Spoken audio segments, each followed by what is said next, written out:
Hello and welcome to livealittlehigher.com. I hope you had a beautiful and wonderful summer, and I'm happy to be back teaching for livealittlehigher.com. Today we're going to learn Parasha Teitzei, and the parasha begins with a verse that says, when one leaves to war against the enemy and Hashem gives them into your hand and you take a captive. And the Zohar states that this war is not only talking about the Jewish wars to conquer the land, it's not only giving us the laws of Jewish law, of warfare, of how a Jew has to behave in a war. It also talks about our internal war, the war that we fight, each one of us, every day. No matter what, inside of us, we're all battling this war of it's a spiritual war between our godly soul and our animal soul. And this is something that happens every day of our life till the day we leave this world. So the Zohar states that the time of prayer is a time of war. And this is also alluded to from the verse that was stated by Yaakov when he confronted the Amorites, that I have taken from the Amorites with my sword and bow. Onkelos, the Talmudic translator, translates, or commentator, translates this to mean that I have taken with my prayer and supplication. So these two statements are somewhat bizarre, they're strange. And the question the Alter Rebbe asks in this mimer is, what war is fought during prayer? How can it say that when we're praying we're at war? What is this war that the Zohar is talking about? And why are we required to pray not only daily but 3 times a day? So what is the thing with the prayer? So once the war is won, the previous day, why are we also required to go and pray the next day? So every day we have to engage in war. This is not like you won a battle and that's it, you go and have a vacation. No, you conquer the land. No, what it's telling us is that you won that war for the day. But every day comes with a war. So in our books we know that prayer is called, or it's known as avodah shebalev, is the service of the heart. And the sages teach that the prayers were instituted corresponding the korbanot, the sacrifices. So in the times of the temple, people didn't go to Minyan to pray. This is not what we did. The way we prayed was through our korbanot, through our service in the temple. Through the offerings that were done. And it says because during prayer is when the godly soul wages a strategic attack on the core and essence of an animal soul and redirects it to have a feeling and a desire for God. And so once this is accomplished, the battle of the rest of the day are easier to fight. So in the times of the temple, during temple times, they would offer the korban olah on the mizbeach, on the altar. This was a burnt offering. This was an offering that would come and they would burn the animal completely to ashes. It could not be eaten because it was completely burned. And this animal really represents the animal soul, because the animalistic part of a person was burnt through this offering. And we see that when the offering was done, there was a fire from above that came and consumed the olah. And the reason why the olah offering would draw a fire down to consume it, it's because the soul of the animal derives from a place called Yesod Ha'esh, the foundation of fire, and it's rooted in the supernal chariot. So the root of the animal soul, where it's really rooted, where it comes from, it also comes from a lofty place. It comes from a spiritual place. We would think that the animal soul is completely material, it's from this world, it has nothing to do with God, it's really an antagonistic thing to God, it's against God. But in reality, what the Alter Rebbe is teaching us here in this Siha is that the animal soul comes from a lofty place. It also comes from godliness. It's not something material. It comes from a very holy place, as holy as the a godly neshama. So when the animal was sacrificed, in order for its soul to ascend, a fire would descend from above and consume the soul of the animal, which was the fire of below. So the Kohen had to ignite a fire in the altar. He first had to initiate, he had to light a fire, and then the fire from above would come down and consume the animal sacrifice below. So after the destruction of the temples, we were forbidden to offer more sacrifices because we don't have a temple. We're forbidden. Today we don't do sacrifices, and the sages instituted that each person should offer his animal soul as a sacrifice in place of the physical animals. And the way to do this is through prayer. Prayer is the way to do this. Prayer is our ticket to freedom. By offering our animal soul, we attach it to its root and its source above. So this is so interesting, really, to understand this concept of prayer, this mystical aspect of prayer, because most people pray and they don't really know what they're doing. They think they're asking for whatever they need. They're asking for their needs to God, and it's like a shopping list, and you're standing there and you're asking and praying, but in reality it's much more than that. It's the moment in which your animalistic instinct really gets reattached to where it comes from the holiness of God, and it's redirected. So all the animal instincts, all the animal urges, your ego, your greed, your anger, your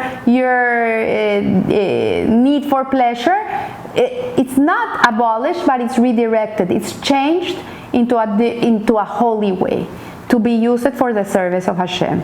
So every day a person's Yetzer Hara, his evil inclination, is filled with wants for the material and physical world. This is what the Yetzer Hara wants. The Yetzer Hara is running to get pleasure and running away from pain. We don't want to suffer. We don't want pain. We want to have pleasure. We want to eat something that tastes good.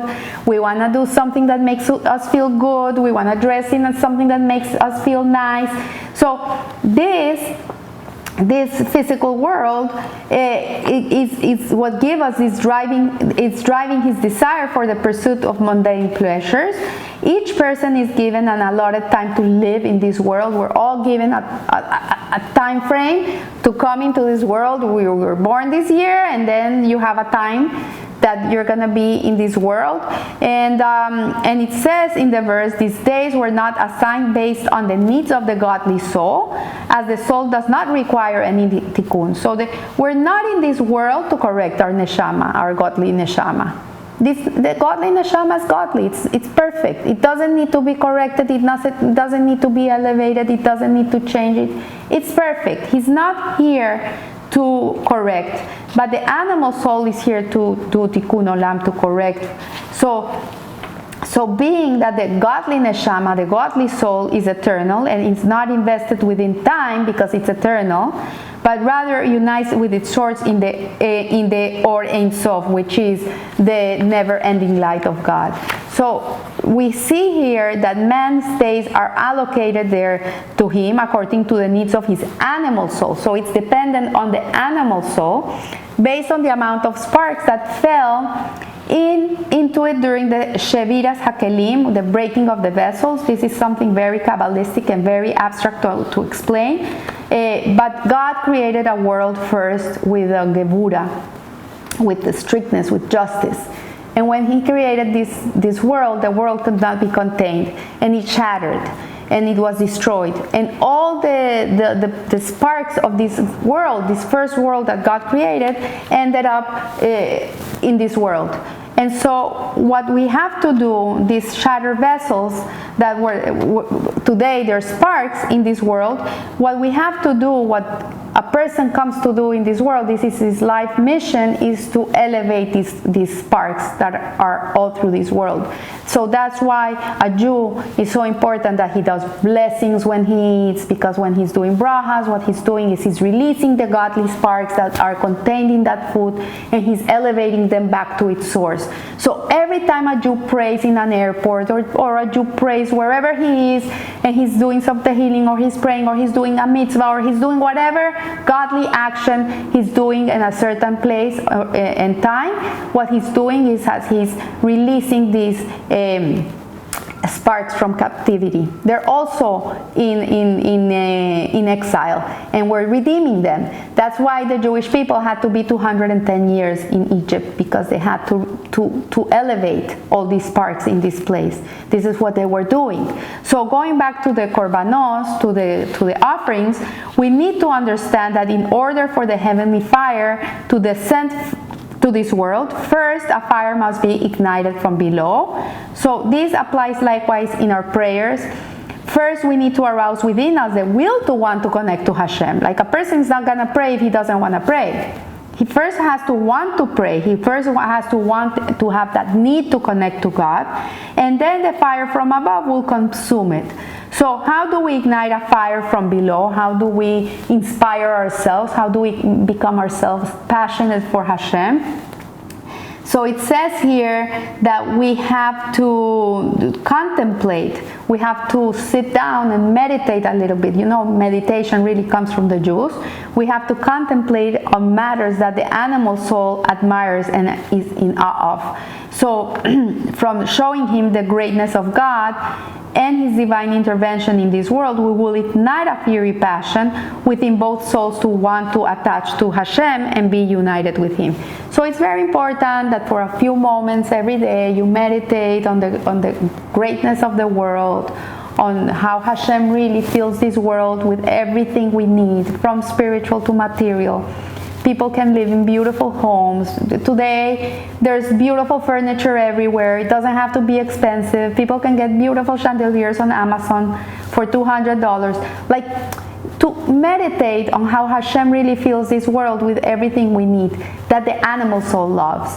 Clothes, like, meditate that Hashem is the one that provides all this for you.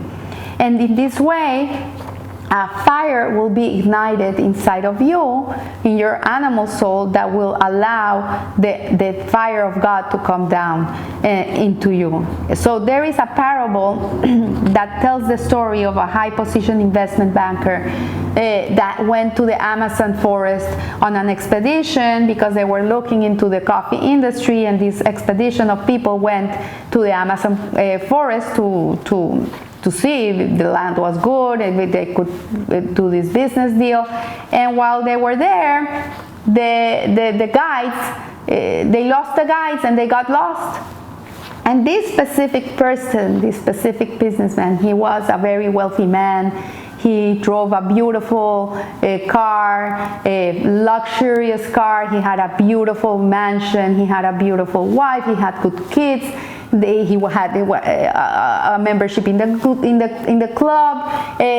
He went to the most incredible parties. He went to the concerts. He dressed with the most exquisite suits and ties, and he had all the luxuries a person could ever imagine. But once he was stuck in this forest, and they were lost for years in this forest, suddenly all these things that he used to love so much became very, very far away from him. He could not relate to them anymore. He was not thinking about the steak of this fancy restaurant. He was not thinking about his comfortable bed. If he got to eat a root, a vegetable root, or he found a little animal that he could eat to survive, he felt he had won the lottery. And if he was able to sleep for 2 or 3 hours straight without disturbance, he felt he was a king. So imagine how his level of comfort fell down, that all these things became like luxury to him.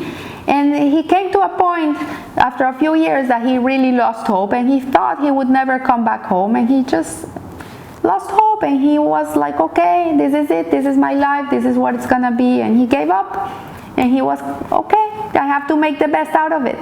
But in the way, he met a wise man, a man that was also lost in the forest. But this wise man never gave up, and he never lost hope. And he never forgot the things that made him happy. And he reignited in this executive, in this businessman, the love of luxury again, and they're reminding him where he came from, and to never forget and never give up, that one day, God willing, he will be able to get out of this forest and go back home and be back into his life. So this story, really, this parable, is the story of the animal soul. And the animal soul was once up there in heaven, rooted in the chariot, and he experienced a great level of godliness. He was experienced the bliss, the delight of the closeness of being to Hashem. And once he descended into this earthly abode, he completely forgot where he came from and what he used to experience, what was his luxury in life. And he got used to this world. So for him, Oscar de la Renta dress is a luxury. Maserati is a luxury, and a mansion is a luxury. But he forgot that in his previous life, the luxuries were a different level of luxuries. So the godly soul, which represents the wise man, is here to remind the animal soul of his previous life. It's to remind him, like, yes, don't get so startled, don't get so impressed with this material world, don't get so attached to it, don't get so connected to it, because in reality, this is not where your passions deserve to be. This is not where you are.